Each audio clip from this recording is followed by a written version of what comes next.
What is up, guys? It's Jason Ames with another episode of Ames with Games, and today we are playing Historic on MTG Arena. The deck is Niv-Mizzet Reborn, which is all about Niv-Mizzet. And we just basically are a mid-range control type deck that tries to survive until we play Niv-Mizzet, and then we just use the cards that it generates to win the game. Starting at the lower end of our curve, we have Thought Erasure, Tyrant Scorn, Ingress Rampage as cheap interaction, Growth Spiral, and Parachute would help us ramp up and also fix our mana a little bit. Maelstrom Pulse, great removal spell. Clothis, good singleton, solid card, could help us ramp, a little bit of Graven interaction. Deafening Clarion, good board wipe. Uro helps us ramp and gain life. Then we have, round out, some big top haymakers, Scarab God, Niv-Mizzet Krasis. Omnath, although not grabbable off of Niv, is very good. I mean, our deck is already equipped to have 4 colors of mana on turn 4, so I feel like this is just an auto slot in. Yasharn, great card, good stats, draws 2 lands. I think it's pretty good for the deck. Extinction Event, best board wipe. Moving over to our sideboard, we have Thoughtseize, good interaction against the more control-y, maybe combo decks. Cage, good against goblins, good against Sacrifice, also good against like the Lurrus mid-range decks. Aether Gust, good against every deck that's red or green, which is a lot of decks in this format. Even though it's not grabbable off Niv, I think it's worth playing. Veto is a negate. Kaya, it's good against aggro and is Graveyard Disruption. Clarion, good against aggro. And Knight of Autumn is just a Swiss Army knife tool. We are utilizing the Gigantha Companion. You can utilize Yorion, but I think it's incorrect because this deck is so much about Niv. You just really want to Niv-Mizzet on 5 basically every single game. And so decreasing the percentage by a little bit to play Yorion, especially when you're in cost 3 additional mana, I do not think to be worth it. So that's the deck, and I'll see you in the games. This hand's pretty good, I think. I mean, it has our lands, it has turn 2 Paradise Druid, has some interaction on 3. This hand seems pretty solid. Has all our colors with Paradise Druid, so I think this one is where it's at. It really doesn't matter what we start off on. I guess technically, Overgrown Tomb allows us to go Rebound Crag and Grass Rampage, so I'm going to start there. Alright, another Gigantha deck. This could be the mirror. That would be interesting, but I'd say it's probably more likely to be one of like the Jund Sacrifice decks. Because some of them have been moving away from the Bolas' Citadel, from where like they originally were, going towards like Corval, Trail of Crumbs, more mid-rangey. So it could easily be that. Or it could just be mono red, in which case we're going to need our interaction. Alright, well now I do kind of want to go with Maelstrom Pulse, or Ingress Rampage here, just to clear this out of the way. So there's just a little sequencing thing where like we're a 5-color deck, and like that one difference there makes a pretty big difference. Alright, we can jam a Clothis if we want here. I think I want to play a Paradise Druid so that I can possibly play Niv-Mizzet on 4. So if I draw an untapped land, basically anything but a Triome, we can just jam Niv and then hopefully find the pieces to win this game. This is where I think Paradise Druid really shines over Lotus Cobra, where it can't be interacted with at all. Obviously, whenever you have Uro and Fabled Passage, Lotus Cobra is better, but Paradise Druid I think is just a little bit more consistent for this deck. Alright, well, hey. Turn 4 Niv-Mizzet, getting it done. 6/6 that they can't easily attack through. And, well, we only got 2 units, but we got Krasis and Yasharn. Both of those are really great choices. So we went over here. We're going off Niv-Mizzet and Omnath. There's one downside to Omnath, that you can't grab it off of Niv-Mizzet, but it's just such an absurd multicolored card. They might try and, like, shock down on Niv-Mizzet, like, throw some burn spells at it, which would be interesting.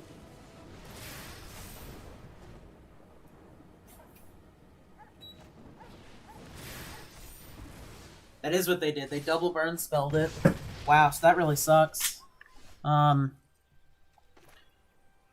Here, though, we're just going to play Yasharn, draw 2, play another Paradise Druid, just ramp up to this Hydroid Krasis to hopefully win the game. I think this card is secretly busted. I think it is secretly busted. It's just, I mean, it's a 4-mana 4/4, right? Decent rate, draws you 2 lands, so I mean, there's specific lands, only basic plains and basic forest, and we do play both of those, so sometimes this might do nothing or draw one land, but in a deck that wants to make its first, 8+ land drops, it's a really, really good card. I'm just blocking here every time. I don't think this is worth the block because it's going to help us ramp out a Krasis for 6 next turn, but I make this block every day. If they have removal spell, they have removal spell. They have a shock, okay. So they make it a 2-2. I guess that's a reason to maybe not block this one, but block this one, but either way I think it's fine. Hopefully this Krasis will just bury them. If we draw we could have maybe played a removal spell there if we drew it, but I think we just Krasis for X = 6, and then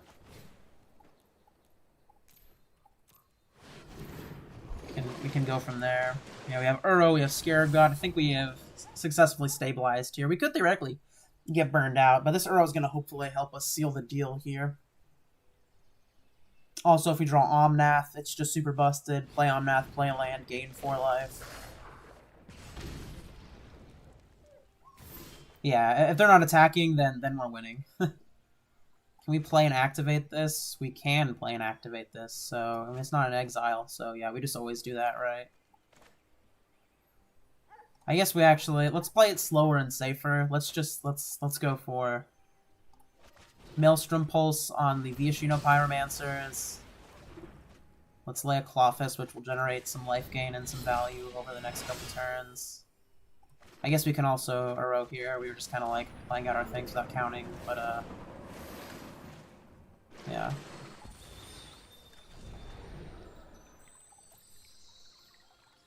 I'm just not going to attack. I feel like there's no reason to risk getting burned out. If we go long, we're going to win this game every time, so there's no reason to risk anything.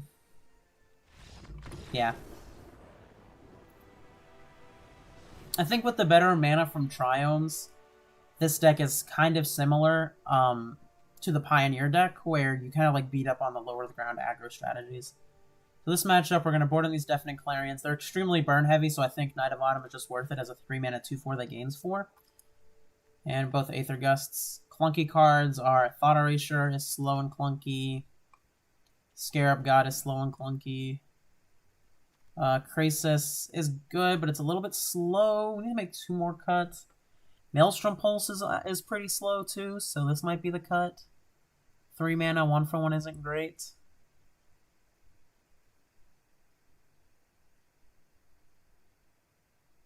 Yeah, I think we maybe... Well, they could be boarding in, like, enchantments and planeswalkers. We need this to interact with it. We do have Angrass Rampage, though. Yeah, I'm going to try cutting the Clawfist, kind of keeping our 3 drops at a reasonable number. Just run it as that. We're on the draw. We have 2 lands. But if this grabs an island, we can play both of these, and we can draw towards playing this. But we have tap land. These are really good, though. I think I'm going to mulligan. It's close. It's really close. Which the fact that both of our lands are tapped, so we're not in the game until turn 3 against an aggro deck. It's just a little bit too slow. This hand is way better. We have this into this with Paradise Druid. Dump one of these blue cards, probably just the Tyrant Scorn, the more narrow option. Although maybe we're supposed to dump Hydroid Krasis because Paradise Druid guarantees the blue, but I have to imagine that they're going to prioritize removing that with like a Shock or a Wizard's Lightning or something like that. So I didn't want to get stuck with too many blue cards in hand. And Hydroid Krasis can just win a game going a little bit longer. That's really absurd for us. So that might mean that we just don't... sorry. It might mean that we just don't... that we don't Paradise Druid on 2 if we're going to Clarion on 3. Which I think is what we're going to do here. Depends on what they play out, but if they play a unit on 2, we're just going to wait and do this on 3. And then Paradise Druid, maybe like Aether Gust on 4 if we draw a blue land. Uncertain. As of right now. Let's see, why did you... Okay, Shaker Kenra. Yeah, so here we're just not going to Paradise Druid on 2. We're just going to wait Clarion on 3, try to clear out the board. Get Trio Triome, perfect draw. So now we're going to get that turn 4 of Druid into Aether Gust. They attack with both. Hopefully they play out another unit here. Yeah, they're letting up the stage. Maybe they'll hit another unit to put it in play. They had a Tibble. They have something else? Another unit? Are they going to play it super safe? Skewer. Yeah, this is just such straight burn. It's kind of crazy. Yeah, so we're just going to Jam this, jam our 2-for-1 because it's a 2-for-1. And the next turn we go Paradise Druid, hold up Aether Gust, maybe Aether Gust out this Tibble. They're gonna play this Tibble this turn. But hopefully they don't have another 1-drop. So this is their one singular spell, it's not the end of the world. Oh, well, that's really good for us. That's really, really good for us. Alright, so... This is interesting. So we can go tap land this turn, which allows our... That means that we're blocking with Paradise Druid, which is not something we want to do. So I think I'm just going to play the Paradise Druid and then cast our Aether Gust on something. I could have Aether Gust this and draw step, but it's not really doing a whole lot of damage, and I think I want to wait.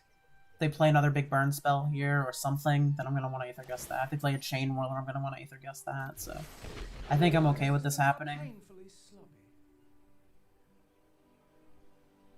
If all they do is attack and pass, then we're going to Aether Gust this Tybalt, because it means that they have to replay it if they want to protect against Hydroid Crisis or possible Uro. Yeah, we just let this happen. We don't block. See what they play post-combat. I could Aether Gust light up the stage. They have 3 more cards in hand. I think that's value enough. I think that's value enough. Waiting to, like, Aether Gust one of the light up the stage cards seems kind of like memes, honestly. I think it's just not worth it. That's good for us. They have a second light up the stage. That might be kind of a joke for us. If we're lucky, all they do is pick up their Gigantha. They have a second one. Okay, so they were just always going to have it. Well, Mono Red, when they get multiple 1-mana draw 2s, is definitely rough. They have a Skewer the Critics as well. They're going to make all their lands, so that's... This is a rough one.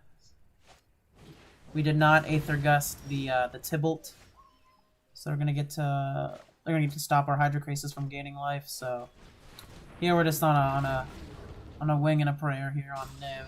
All right, so Knight of Autumn for sure and Uro for sure.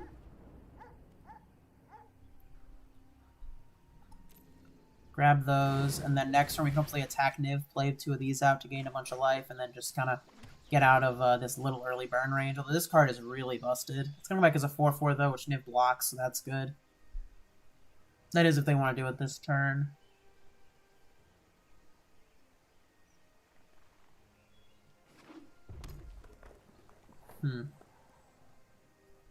That's how that works, right? Eternalize, if I remember correctly, if it comes back as a 4/4, yeah.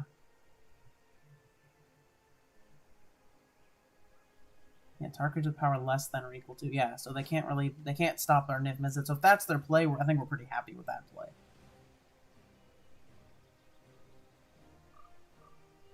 I think, yeah, we'll be all around pretty happy with that play. If that's all they do here. Then we're just on the gain life, survive plan. We always block here. They always attack with both, but we always block. We can also Crisis, but that's only a gain 2. I think I'd rather just, like, gain 7 here. Didn't deal with the Paradise Druid. That's really interesting to me. Oh, goodness. Are we just dead here? Are we just dead? Were they just sitting around, screwing around? Oh, my goodness. Another way to stop us gaining life. Welp. Yeah, that'll do it. Yeah. I thought we could attack this Niv here, but them having a second way that we can't interact with, starting off our 4 pieces of life gain in our hand. So they have this, they deal us 2 here, so we're just dead because we can't interact with both of these. Yeah. Well, that sucks. There's no out here. Let's move on to the next one.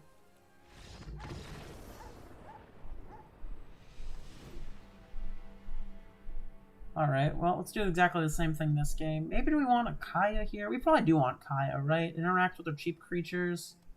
Yeah, Kaya's probably a reasonable card here. Is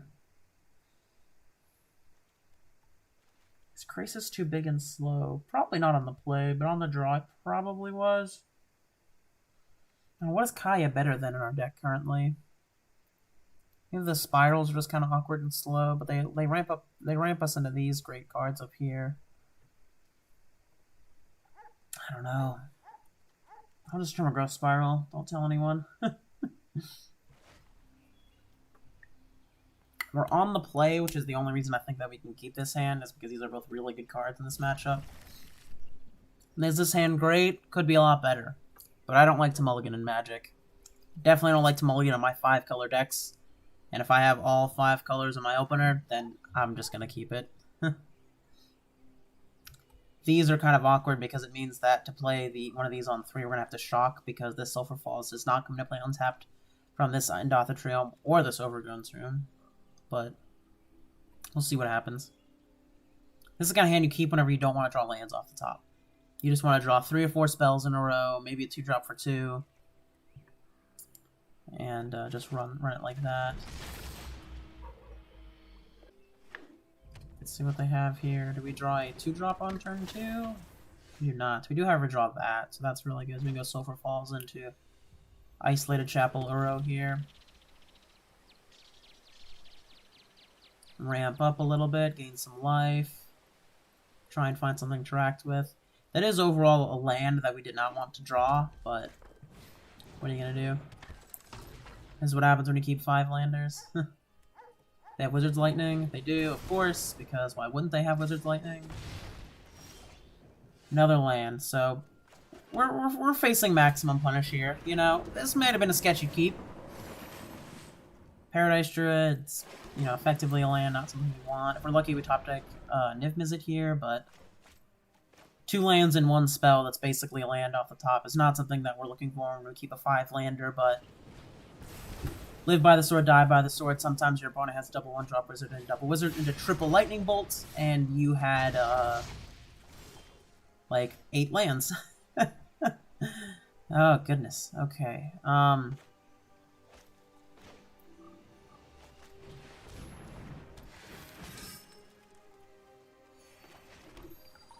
Let's start sacrificing these Fabled Passages for our Uro here.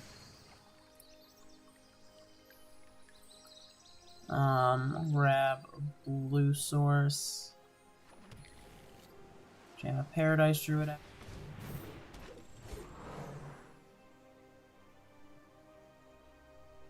We might be able to stabilize if we drop any spells. But, as it is, we just go Block City here. Like, you're down to 3 cards in hand. That's really good too. Just block here, try and, you know, quell some damage. We're really far away from escaping Uro. Again, this is basically a joke of a draw, so that's rough. Whenever your opponents have super busted explosive starts and you just have lands and Paradise Druids off the top, you're not going to win those games. I mean, they're stuck on 2 lands, so there's a theoretical possibility that we escape our Uro here and we just, like, kind of get there. We might just get there here. I mean, we have this, which even though we drew even more lands, because why wouldn't we? Let me... Just gonna grab a forest here. We might actually be in this one, you know, even though I moaned so much about how we don't win these kind of games. Luckily, our double Fabled Passage draw seems to have propelled us into an Uro. Oh, that's going to be absurd next turn. Wait, could I have played it if I played this? Green, white... No, because this has to be green, this has to be white, yeah. Yeah, we just Aether Gust that out of play. So, we start by Omnathing. We start by Omnathing here.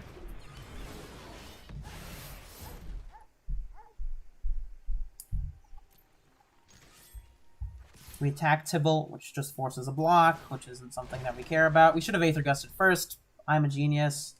I'm very smart. I totally thought this one through. I was trying to maximize my life gain 100%. We could have also, okay. So we completely foobarred this turn, by the way. Just, like, as misplayed as humanly possible. But I think it's going to be okay, because we're going to Aether Gust, we're going to gain 4 life, and it's going to be okay. We should have played a Gigantha this turn. We also should have gained 3 more life, but as long as I Aether Gust this before I play my second land, or my first land of the turn, it's going to be okay. Yeah, we're going to oops them, because we definitely made a mistake here. We just gave up gaining 3 life and also triggering Omnath another turn, or triggering the mana. Because what we would do is we would attack, put in a land, yeah, so then we get rid of that, we play a land, gain 4 life, so yeah. Life gain effects beat aggro decks. Sometimes they don't have multiple ways, multiple, you know, lock pieces to stop you from gaining life. That's pretty alright, I think. Spiral on 2, can cast Clarion, has Uro, has Niv-Mizzet. Playing its Lurrus, so it's a little bit lower to the ground, but we have a Clarion.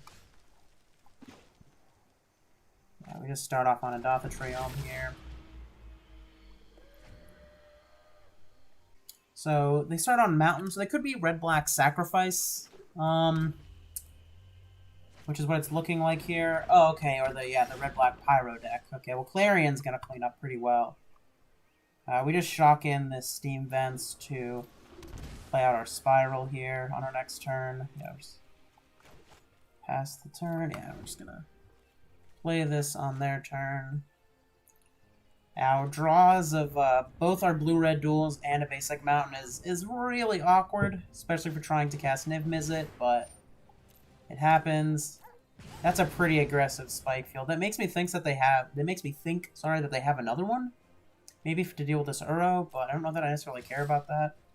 The gaining 3 and ramping is the most important part. It coming back is an afterthought, especially when we have like no cards in our graveyard, so. Yeah, if they're going to continue to play this slow, we should be in a pretty decent spot, honestly. For sacrifice, are they just going to pick up their Lurrus? Can they play this as a land from their graveyard with Lurrus? I have no idea. Alright, Triome off the top, let's go. Breeding Pool. Again, clunky because it's just like the same shit. But, yeah, we'll let the center tapped. Now we'll discard a basic mountain.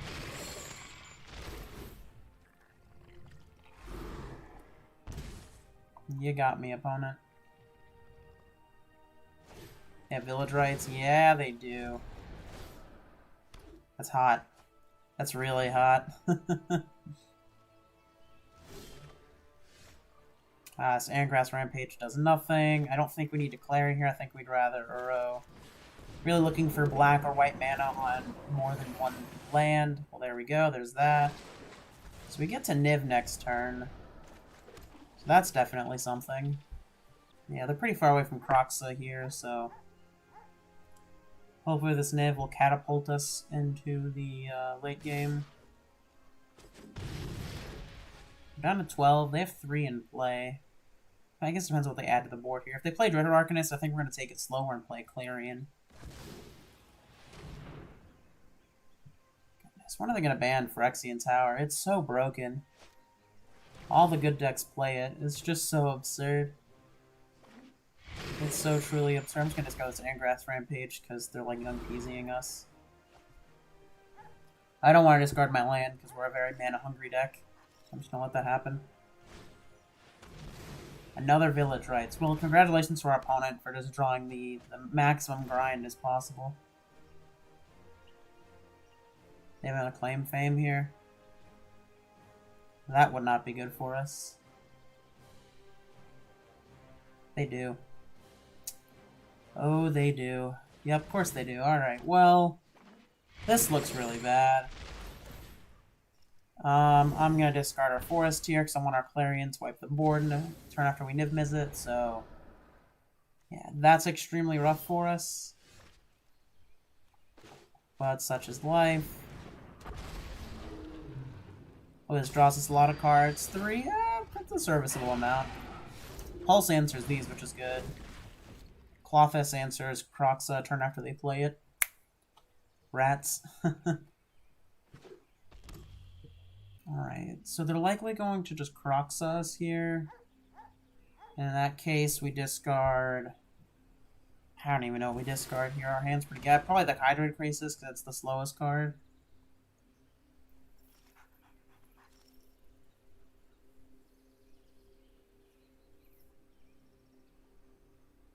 They also have a removal spell here. They also have Spark Harvest, yeah. So they just had a turn 2 on Pyromancer. We're gonna have a removal spell. And they just, like, rode it to the finish line here. Just generated so much value. It's kind of nuts, honestly. We could have had a removal spell for that. We could have just, like, been in this game, but instead our opponent just kind of, like, ran us the fuck over with their young Pyromancer value.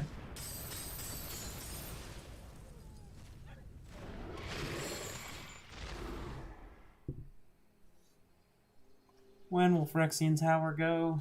This isn't even the most busted deck to use this card. It's just still absurd here. It can't be Maelstrom Pulse Tyrant Scorn because we do like double blue-red land. And Clarion Tyrant Scorn. That does the exact same thing? Yeah, that does the exact same thing, so. Yeah. I'm gonna go ahead and get rid of it now so that they can't utilize their mana off of Phyrexian Tower or Village Rights it, so. Maybe one day we'll stabilize. Getting them off the board is really good, but they still have 4 cards in hand because they generate so much value with their Village Rights. They have to take a turn off here. That'd be very, very good for us. Shocking is not a good sign for us.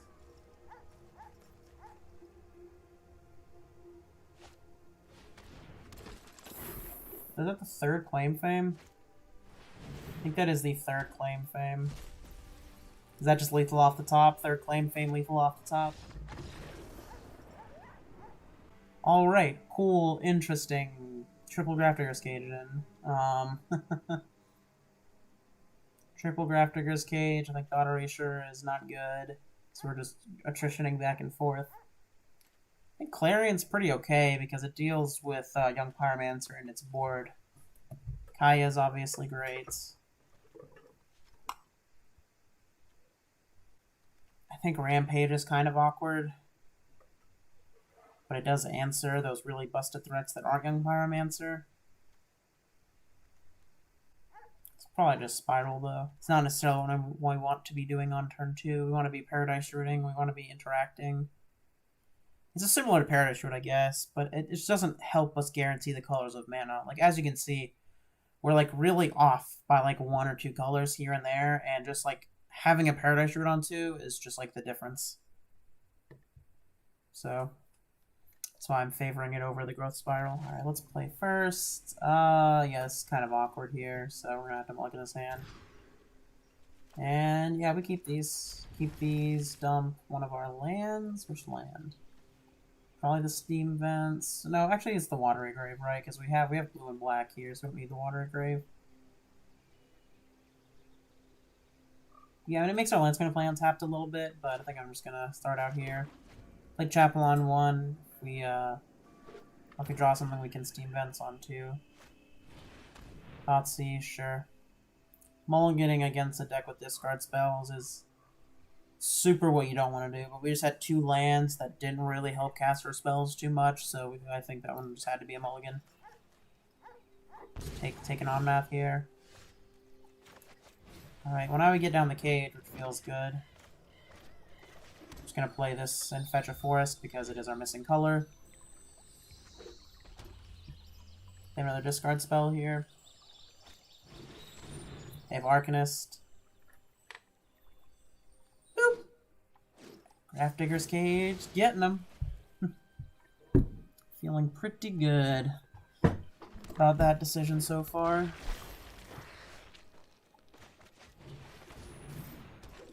Hopefully we draw land off the top and we can go on math play land.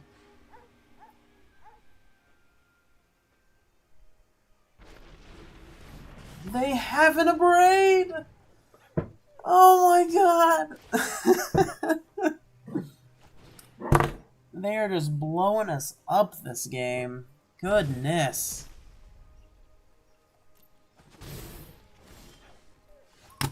We were just like never in it. I don't really know. Like, we just got run over, like, at every possible chance. Like...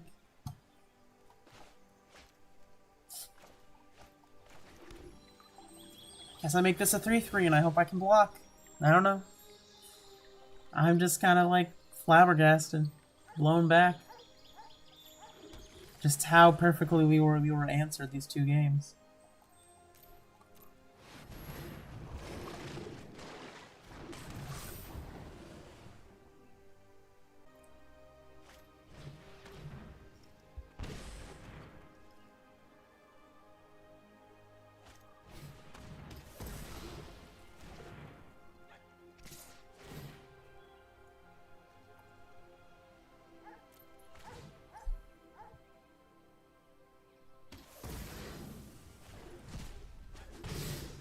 God, I love when I don't draw interaction.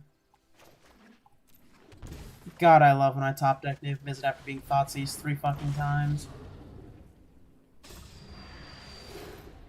You absolutely love to see it. You love to see it. Oh, Niv-Mizzet. You love to see it. I mean, they get to Thoughtseizes for the fourth time this game, but we're kind of setting up. Really looking for a land here. Yasharn sadly only draws us 1 land instead of 2, but 4 mana 4/4 that draws a land is definitely not the worst, right? Yeah, they just Thoughtseize us here, likely just take our Uro, maybe our Yasharn, because it gets us lands. Probably our Klothys, though, because our Klothys starts to get rid of the cards in their graveyard. I mean, getting rid of Omnath is kind of weird, because we're just going to get it back eventually, so... Yeah, they did take the Yasharn. Not really 100% surprised there, honestly.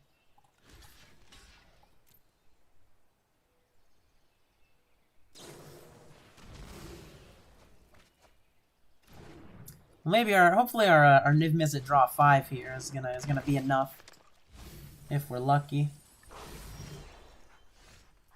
Yeah, so here's an awkward part where we can't double spell effectively. I think we have to Uro because we have to really hope that we draw a land. Is that what we have to do? Is that what we have to do, or is it better just? It's probably better just to land this Klothys, right? Yeah, this is just way better. We get in for 6. They're dead if they can't answer our Niv-Mizzet. We also have this Klothys, which is gonna start applying pressure or making mana to help us like cast our own stuff. So, yeah, I think I'm okay with this. Are they trying to find something that they could play there? Yeah. Niv-Mizzet draw 5. Feels good. Feels good. Really good to go over the top card for mid-range decks. Yep. Yep. Get out of my game. Your triple, quadruple Thoughtseizing. Niv-Mizzet draw 5. Get out of here. Whew. I think we just run it. I think we keep this. I don't want a mulligan. We have Paradise Druid, we have Uro, we have a Niv. It's gonna get Thoughtseized. That's life. They're mulliganing. Yeah, I feel good about this one. If they somehow don't have one of their 4 Thoughtseizes, holy shit, our Niv-Mizzet's great. So, yeah, I think we keep this one.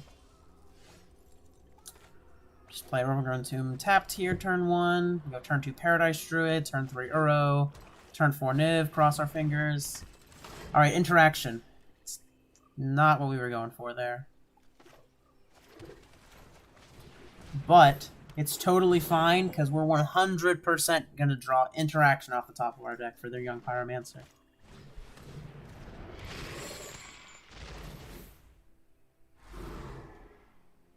I'm going to dump this forest here.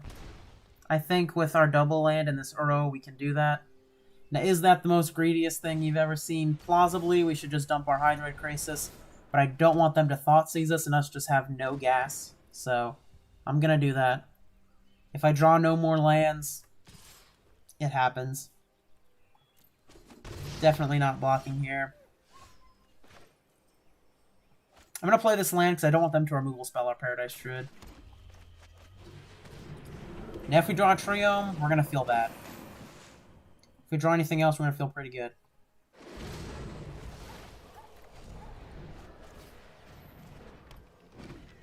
That was worth playing out. That was worth playing out. I think playing our Triome there was more important than just playing the Failed Passage to keep the Paradise Druid untapped. And they could Thoughtseize us, which would suck, but again, we have two pieces of interaction that are pretty good here. Obviously, our Uro is shut off by our Cage, but it's way more effective against our opponent here. They have far more graveyard interaction and grind than us.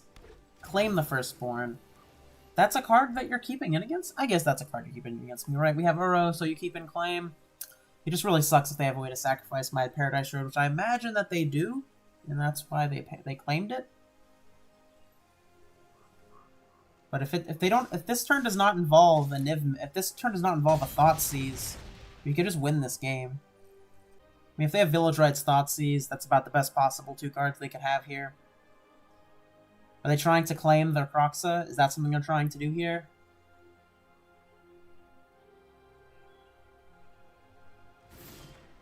Nothing. Interesting, to say the least.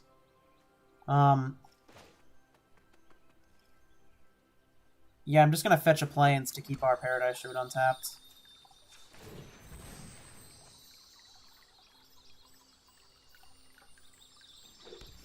Feeling pretty good about this one. They could just have a removal spell for our Niv-Mizzet, but... yeah, Niv is just gonna draw a million cards. It's gonna be great. It's gonna be fantastic. Got a full grip of 7. Really showing off how it just bodies these mid-range matchups. These like mid-rangey aggressive decks. It just goes way over the top.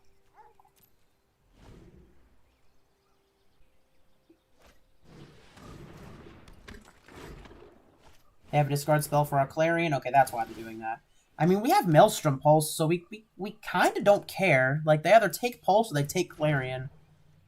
Like, they take Clarion, but, like, we have Pulse. Yeah, so we just jam an Omnath here. Draw a card. Play this, gain some life. Play a Maelstrom Pulse, get rid of these young Pyromancers. And I think because we have Uro to gain life and Krasis to gain life, we challenge them with the race.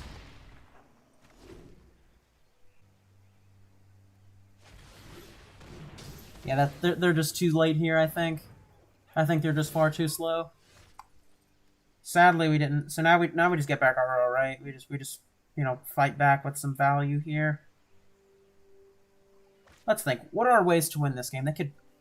They could block all their units on our Omnath. What does our play to win line look like here? Does it look like a Clothis? I don't think so. I think most importantly, though, it's probably just getting back our Uro. So let's get back Uro and then let's go from there.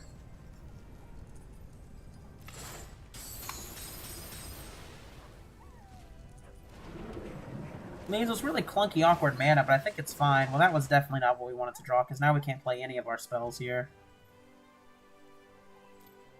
But I think we just attack in with our Niv-Mizzet. Push 6. I don't think there's a reason to get back our Gigantha, because we'll just have to discard. A really awkward mana situation for the spells that we have, but this really helps us get on board. They might have a claim for our Uro, so maybe this just kind of plays into claim the Firstborn, but I just don't think they're winning that game. Like, the game where they claim the Firstborn and then sacrifice it to Village Rites is not a game they win. Yeah, they just don't have it. Niv-Mizzet just won this whole match, right? It just re-gassed up our hand, gave us infinite resources they couldn't interact with. It just being a 6/6 flyer, which is a great body as well. So it's a really good expose of that card.